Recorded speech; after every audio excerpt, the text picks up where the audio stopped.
What's up, guys? Welcome back to Newswave. So the other day, we talked about Nintendo's financial reports, but to go along with that, they did answer several questions with investors, and now we have a better translation to look at here, and there are actually talks around backwards compatibility and future plans for Nintendo's next system. We'll go over that here today. Also, we are going to be talking about a strange piece of hardware or accessory that was announced for the PlayStation 5, specifically when it comes to the features that were revealed, and then also its timing. And we're also going to be going over a situation that's been unfolding when it comes to Doom, specifically though with Doom Eternal, Mick Gordon, and that soundtrack. Guys, if you enjoy these videos, make sure you hit that like button, helps out a ton. And if you're new here to the Spawnwave channel, make sure you subscribe down below. And we're going to start today with Pokemon Scarlet and Violet, a quick update to the situation. I told you I would keep you up to date if something happened when it came to the game files leaking online, because then data mining will occur and it's going to start popping up everywhere as they can go through and pull all the different new Pokemon, evolutions, and everything there. That has now happened. Scarlet actually leaked out online. People are playing it actively. It's been streamed on Twitch many times now. So at this point, we are seeing entire collages and screenshots of different Pokemon that have not been announced yet. The evolutions, all of this, just get posted up on Twitter, Facebook, social media sites, everything. So if you're trying to avoid spoilers, it's going to be tough because they are legitimately popping up all over the place. I have noticed the Pokemon Company and Nintendo are seemingly starting to make the rounds trying to pull this stuff down. Things like streams for gameplay of ROMs that are being played through emulator. Yeah, they're ripping those down very, very quickly, and I assume screenshots and other things will follow. Just wanted to give you guys a warning. If you're trying to avoid spoilers, it's going to be tough over the next week. Also, Tactics Ogre Reborn is out today, and reviews went live yesterday, which we can see this over on Metacritic, with an 87 on the Nintendo Switch. The PS5, I think, had one less review, and that was sitting at an 86. But yeah, Tactics Ogre looking really good with these reviews. Taking a look at the split, 14 positive, 1 mixed, 0 negative. And people were really happy with the outing here from Square when it comes to the overall remastering effort, which we've seen some poor ones from them. I'm thinking of like Chrono Cross coming to mind just as an example recently. But for the most part, people, even longtime fans of this series, are very happy to see what they've gotten here with Tactics Ogre Reborn. For example, CG Magazine says it's a pilgrimage for strategy RPG enthusiasts, an outstanding update for a watershed moment in the genre. We also have Gamer.no. This fantastic game just got even better, and there are enough changes and new touches to make it worthwhile for newcomers and veterans alike. I have it coming in physically today. I'm trying to figure out when I'll be able to get to it because I'm still playing God of War, and then when that's done, we're gonna roll into Pokemon, but maybe it'll be a nice spot in between where I can at least fire it up and take a look at it. So exciting stuff to see that it didn't end up being kind of a botched remaster from Square Enix. Oh, and we are now less than 1 month away from the Game Awards, and while I know most people tune into the Game Awards for it to be kind of like a mini E3 with a bunch of different game reveals and sometimes entire console reveals, remember the Xbox Series X was shown there for the first time, we do have Game Awards that will be given out, and it looks like the nominees will be revealed starting next week. We can see this posted up by Jeff Keighley. It says Monday the nominees for the Game Awards will be revealed at noon Eastern, 9 a.m. Pacific time, and fan voting will commence. There's a little promo video here that he edited to celebrate some of the amazing moments at past shows, so this should be interesting. I mean, most people have already penciled in Elden Ring and now God of War, mostly because they're the two highest rated new games, specifically with so many reviews. I know most people will look at that and say, oh, maybe there's this outlier that's up there at a 97 or something, but it has 4 reviews, so I'm sure there's some sort of minimum threshold cutoff when it comes to reviews, but like both Elden Ring and God of War, way up there when it comes to that aspect. But you can also look around. Xenoblade Chronicles 3 very well could make its way into the Game Award nominees. So there's some exciting stuff here to take a look at. And obviously when that goes live, it'll be an interesting day online. And guys, with some of the quick news out of the way, let's get into the bigger stuff. Let's start right away with Nintendo and their investors meeting where they answered questions. And one seemed to be about the past and the future. Let's head over here to VGC as they had their own translation that was done by a contributor named Robert. This from Shigeru Miyamoto, who decided to field the question, says, in the past, we provided a service known as Virtual Console, which is it's a service that people keep calling for to make a return, that allowed users to play older video games on new consoles with newer hardware. As long as the hardware remained unchanged, those games could continue to be played. However, the publishing rights to video games are complicated, and we have said that we would only add titles after securing the necessary rights, which I'm sure has stopped several games that people are currently calling for to be added to that NSO service. Unfortunately, there's a lot of back-end stuff that has to get done from, I'm sure, many different trademark holders and rights holders, all these different things. But he goes on to say, of course, video games developed for dedicated consoles were created in different development environments for each console. As a result, when the hardware changed, the development environment could not necessarily be reused, and so the video games that had been released on older consoles could not be played on newer consoles without additional modification. Recently, however, the development environment has increasingly become more standardized, and we now have an environment that allows players to enjoy older video games on newer consoles more easily than ever before. However, Nintendo's strength is in creating new video game experiences, so when we release new hardware in the future, we would like to showcase unique video games that could not be created with pre-existing hardware. So essentially, things have become even easier now to streamline backwards compatibility, and we know that their Nintendo account system seems to be something they're focusing on going forward as ways to bridge the gap between generations. They've already talked about this at length with their investors and made entire slides based on this. I mean, if you look back on it, they have done backwards compatibility well enough when it came to hardware for their handhelds specifically, I'd say. When you look at their consoles, I mean, sure, GameCube to Wii and Wii to Wii U wasn't too bad, but before that, with their cartridges, not really the case.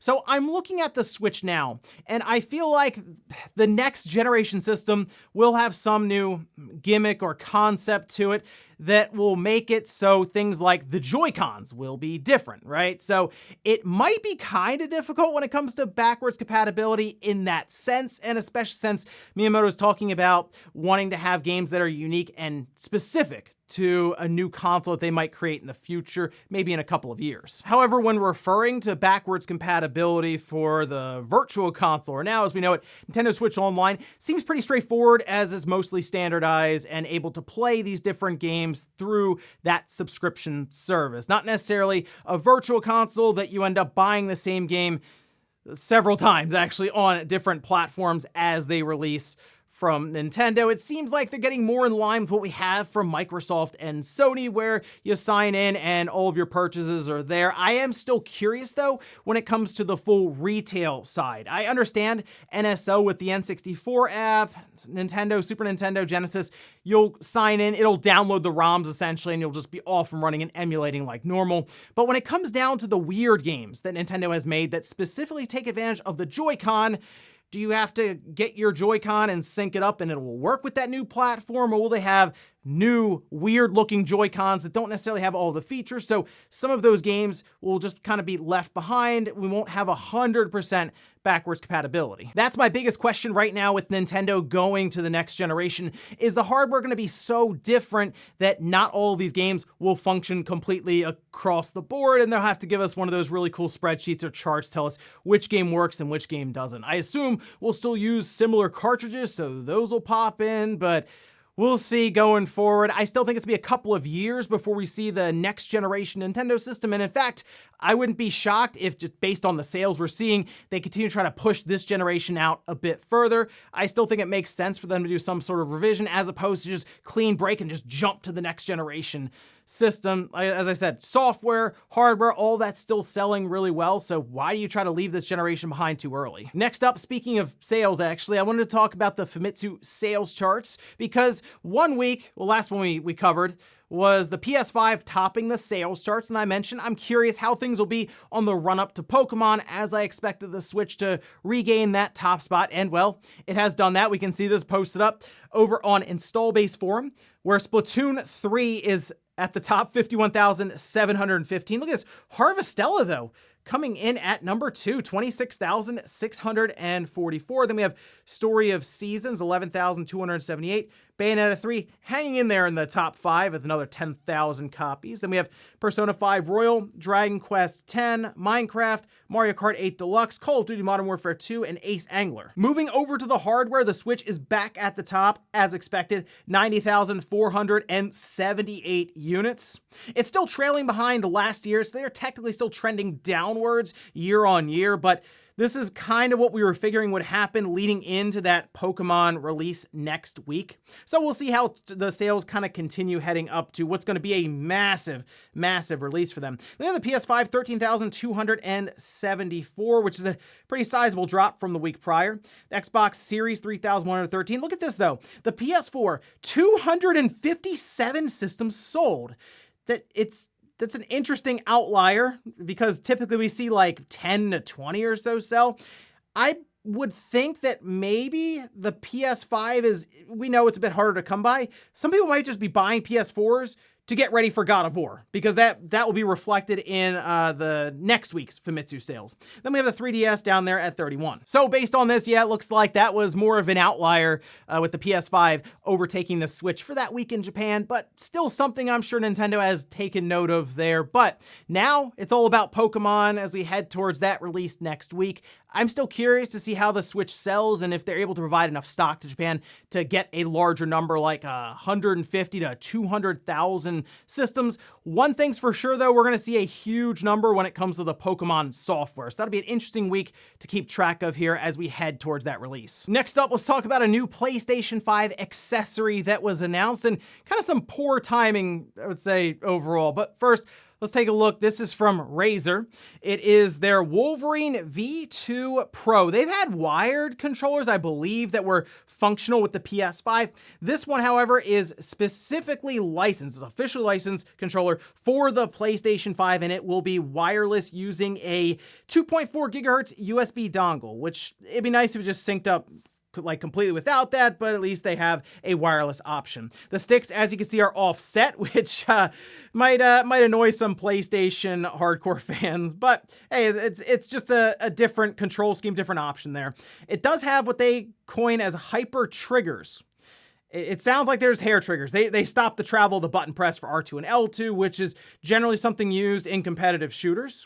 Has mecha tactile buttons for the face buttons. So think about, like, I guess just tactile presses you would have with a mouse or something there. So the presses should be very, very accurate. Then, and the D-pad also uses micro switches to help out with accuracy. Has 4 programmable buttons you can see on the back of the controller. It also has the Razer Chroma RGB. It's missing several features though. No haptic feedback, no adaptive triggers, and no built-in speakers. It does have that big touchpad in the middle. But then we get to the pricing.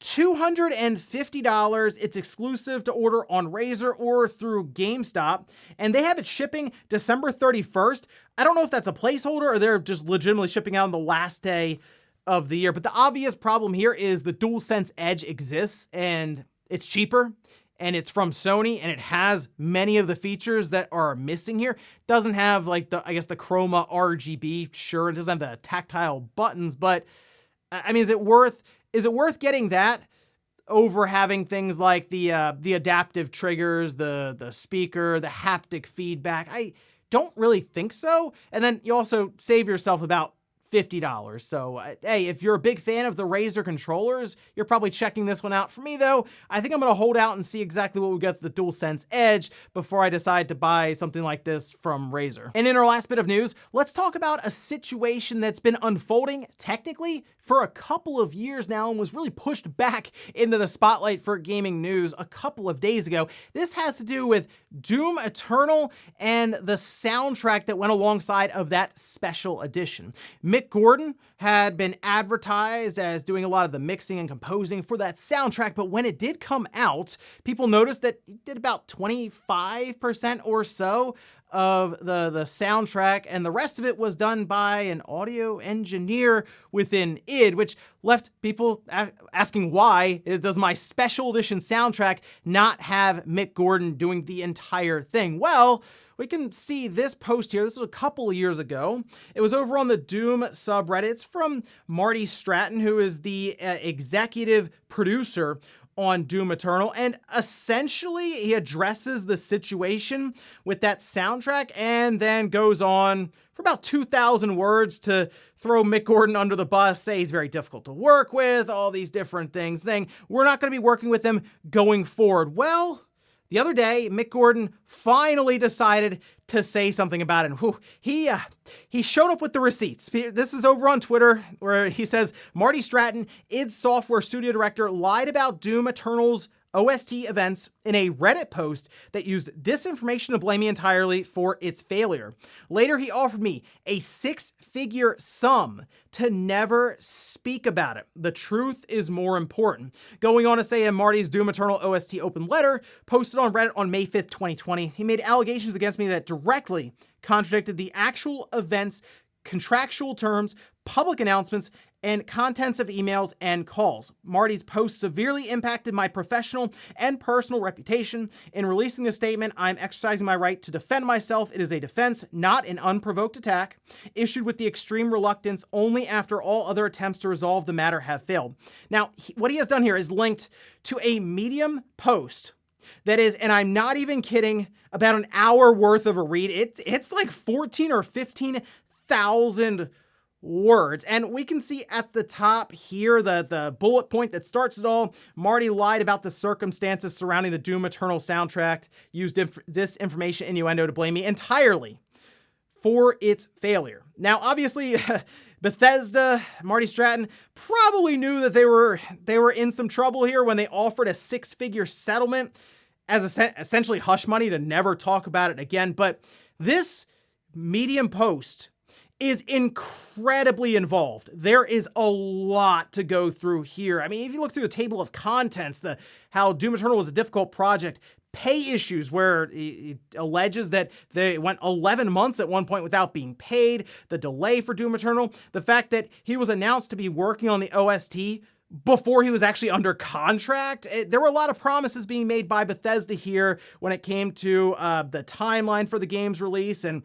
I mean, Mick Gordon has a lot of evidence. You know, we had that Bayonetta 3 situation with Helena Taylor, and a lot of it was just hearsay, what she basically showed up and said on camera, and that was kind of it.